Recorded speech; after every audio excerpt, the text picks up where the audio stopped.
Happy Wednesday. I wanted to take a moment to make a video today. It seems like I only do videos when I'm picking up my kids, but that is the life of a busy realtor mom. So it is what it is. But today I wanted to discuss the market lately is back into those multiple offers. And we have had a couple instances this last weekend where we put offers in for a couple of our buyers, and it just wasn't good enough, and we didn't get the offer accepted. And I wanted to discuss, what do you do after not getting your offer accepted? Why didn't you get your offer accepted? So I want to discuss exactly what goes through the thought process when sellers are looking at offers and how to make your offer stand out or strong. All we can do is advise our clients, what we think would help, and that is from knowledge of communicating with the listing agent, what the seller is looking for in an offer, what they're interested in, how fast do they need to move, that sort of thing.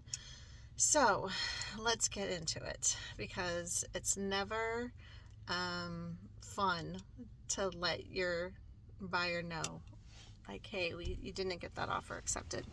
So let's go over it. So one of our offers that didn't get accepted, and I talked to the listing agent, and it was, they had 3 offers in. We were not contingent. Our buyer's house is already pending. It's already through the appraisal contingency. It's already through the inspection contingency. We're just on the horizon to close pretty soon. So that is not really a contingent bumpable offer. We came in with an escalation clause to make sure that if anyone came near us, that we would be able to escalate our offer higher up to a certain dollar amount. We asked for a quick inspection period. So instead of 10 days, we lowered it to 5 days.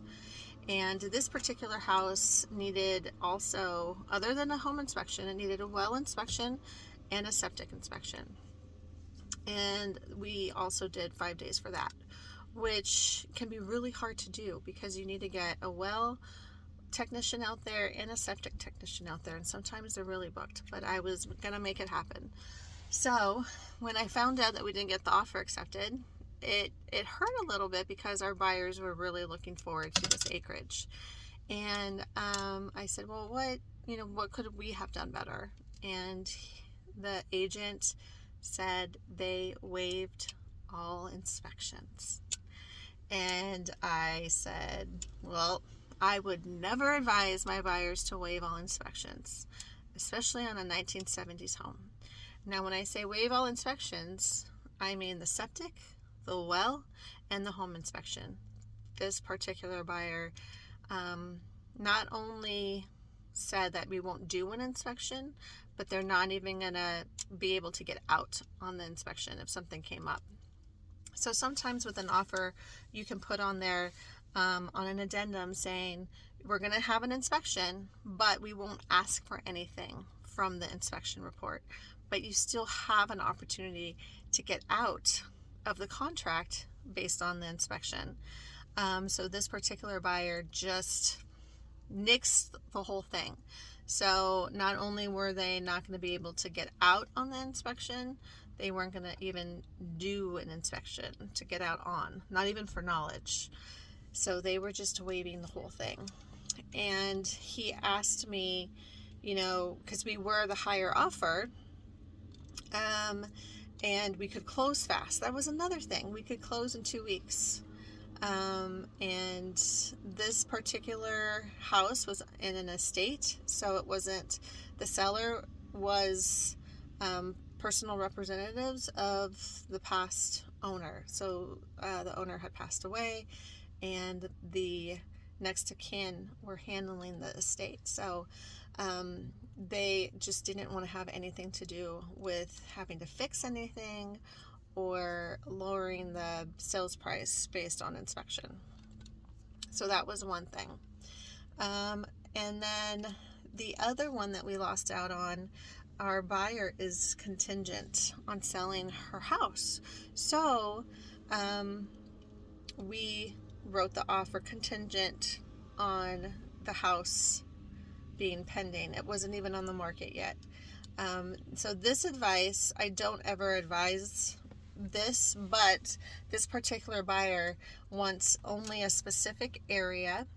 They want only a specific type of house, and they want to be a certain minutes away from her daughter. So it's very specified.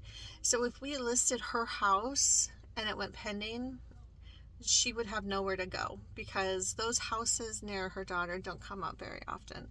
So that we're kind of stuck with that buyer, because we can't have her.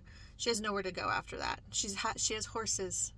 You know, she's been living in her house for 30 years. She doesn't have anywhere to rent with horses. She could definitely store her furniture, but it would be very difficult for her, and it would be putting her out if we listed her house first before finding her next home. So that house, I kind of had an idea that they had about 5 offers in, and the seller went with a house that wasn't contingent. So to make your offer really strong, especially in a multiple offer situation, you really don't want to be contingent on selling your house.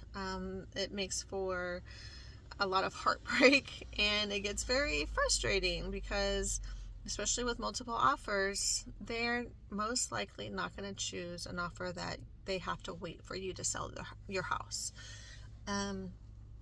So keep that in mind when you're going out to view houses and making offers. Your agent is always going to give you advice about what to do.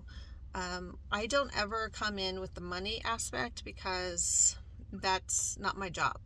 I don't want to know, I want to know what you can afford. I know your budget, but sometimes people, if they really fall in love with a house, they're going to want to pay a little bit extra. So I leave that up to our clients to decide, what they want to put towards the home.